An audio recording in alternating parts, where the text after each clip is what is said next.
Assalamualaikum warahmatullahi wabarakatuh. Halo guys.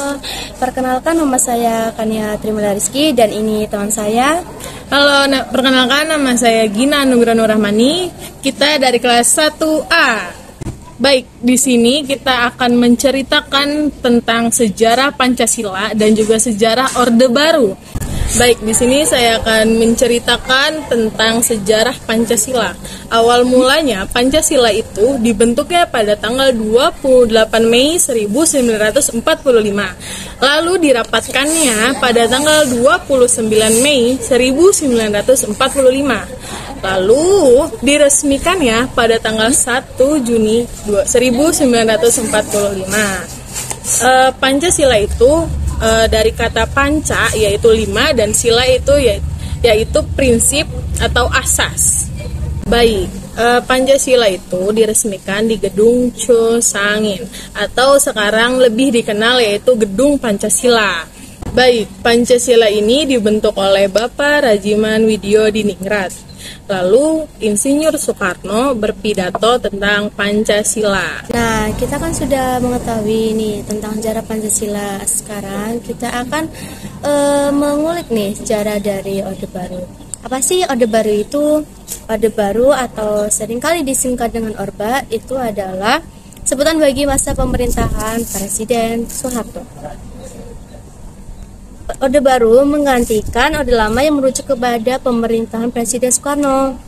Lahirnya Orde Baru dengan dikeluarkan surat perintah pada tanggal 11 Maret 1966 hingga 1998. Dalam jangka waktu tersebut, ekonomi Indonesia sangat berkembang pesat. Meskipun hal ini terjadi bersamaan dengan praktik korupsi yang merajalela. Oke guys, ketemu lagi sama aku Gina dan aku Kania. Di sini kita ada 4 narasumber yang sangat penting untuk di video ini. Di sini ada Nanda. Kenalkan, nama saya Indah Hikman, biasanya dipanggil Rosa, asalnya dari Unpad. Yang kedua ada. Perkenalkan, nama saya Tia Rifanya, biasa dipanggil Tia, alamat dari Stadion. Dan untuk mbak sebelahnya, perkenalkan, nama saya Ferdinand Rizka, biasa dipanggil Liza dari Amin. Dan untuk bosnya, saya Ubaidillah Rizky Pudin, biasa dipanggil Ubay dari Tangerang. Di sini ada 4 orang yang sangat penting dan di sini juga ada 5 soal yang juga sangat penting yang ingin ditanyakan kepada Mas dan juga Mbak-mbak di sini. Oke, untuk pertanyaan yang pertama. Tadi kan saya sudah menceritakan apa itu sejarah Pancasila, apa itu sejarah Orde Baru. Di sini saya akan mempertanyakan kepada mereka. Jadi yang poin pertama itu menurut kalian apa sih itu Pancasila? Ya, bisa dijawab siapa saja? dimulai dari sini. Menurut saya Pancasila itu adalah dasar negara dari Indonesia dan juga dijadikan oleh masyarakatnya. Dan apabila Pancasila itu hilang, negara ini akan rusak dan hancur. Kalau untuk Mbak Tia sendiri, menurut saya Pancasila adalah dasar negara ataupun aturan-aturan yang tidak oleh seluruh masyarakat. untuk Mbak sendiri, Pancasila itu sebagai dasar negara dan juga sebagai dasar prinsip dalam kehidupan berbangsa dan bernegara. untuk Masnya, Menurut saya Pancasila itu adalah visi dari pendiri bangsa dan salah satu visinya adalah untuk mencerdaskan anak-anak bangsa Indonesia sekarang. Oke, tadi kan saya udah bertanya tentang apa itu Pancasila. Yang poin kedua yaitu menurut kalian Pancasila itu apakah udah memudar atau apakah Pancasila sekarang udah dilupakan oleh masyarakat Indonesia? Yang bisa menjawab silakan. Ya, menurut kami Pancasila itu sekarang udah hampir dilupakan ya, karena mungkin banyak budaya-budaya asing yang masuk ke Indonesia, jadi masyarakat Indonesia itu banyak yang mengikuti budaya itu, jadi Pancasila hampir musnah. Jadi bisa diterapkan ya bahwasanya zaman sekarang itu kita sangat lupa untuk sejarah-sejarah Pancasila, lebih mementingkan apa itu kayak K-pop, apa itu kayak budaya-budaya asing yang masuk ke Indonesia, jadi kita terbawa arus gitu. Oke, baik. Jadi poin yang kedua kan tadi Pancasila banyak anak muda yang lupa. Nah, bagaimana sih menurut keempat narasumber ini, bagaimana cara mengingat Pancasila itu di era dan sekarang? Bisa dimulai dari yang muda besar. Ya, salah satu cara mengingat Pancasila itu bisa kita berkunjung ke tempat-tempat bersejarah ya, kayak museum, gedung Pancasila yang memang tempat bersejarah ini jadi saksi di area kita tempat pembuatan Pancasila tersebut.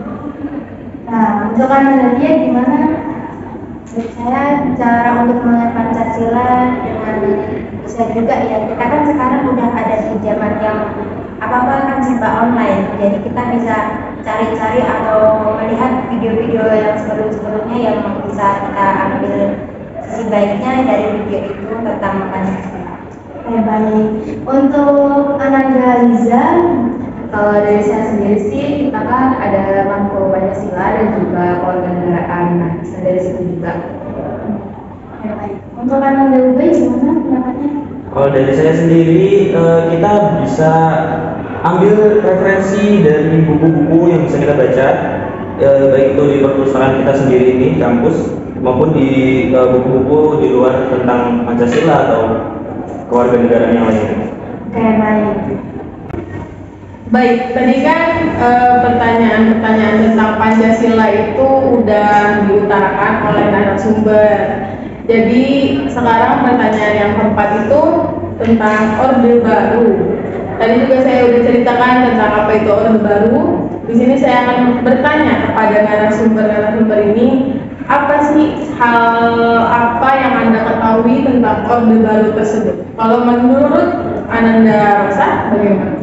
Menurut saya, Orde Baru adalah sebuah rezim yang berkuasa paling lama di Indonesia, sekitar 30 tahun yang dipimpin oleh Presiden.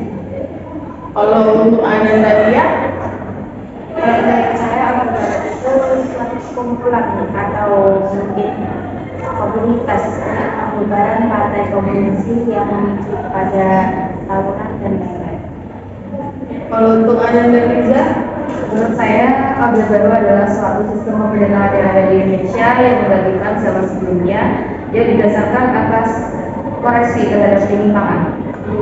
baik. Kalau untuk Ananda Ubay, Kalau dari saya sendiri yang sudah saya catat, Orde Baru itu tatanan kehidupan bangsa dan negara yang dikembalikan pada Pancasila dan Undang-Undang Dasar 1945. baik. Nah, kita kan sudah mengetahui pengertian Orde Baru nih dari kepala sumber ini. Nah, sekarang kita akan bertanya-tanya lagi nih tentang kekurangan kelebihan menurut kepala sumber ini. Nah, untuk kekurangannya, kita akan menanyakan kepada narasumber, ya, itu kalau kekurangan dari Orde Baru itu salah satunya bisa melakukan pelanggaran-pelanggaran terhadap hak asasi manusia dan lain-lain.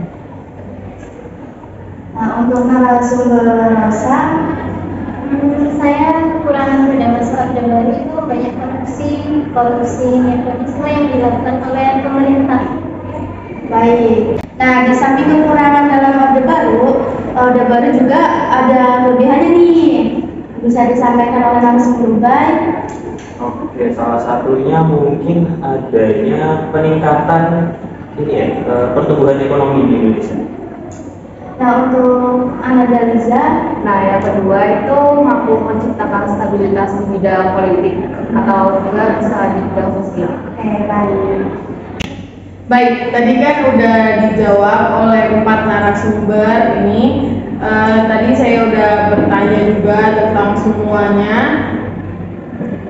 Terima kasih keempat narasumber ini sudah mau menjawab semua, sudah mau kesini. Sekian dari kami, kurang lebihnya Mohon maaf. Wassalamualaikum warahmatullahi wabarakatuh. See you.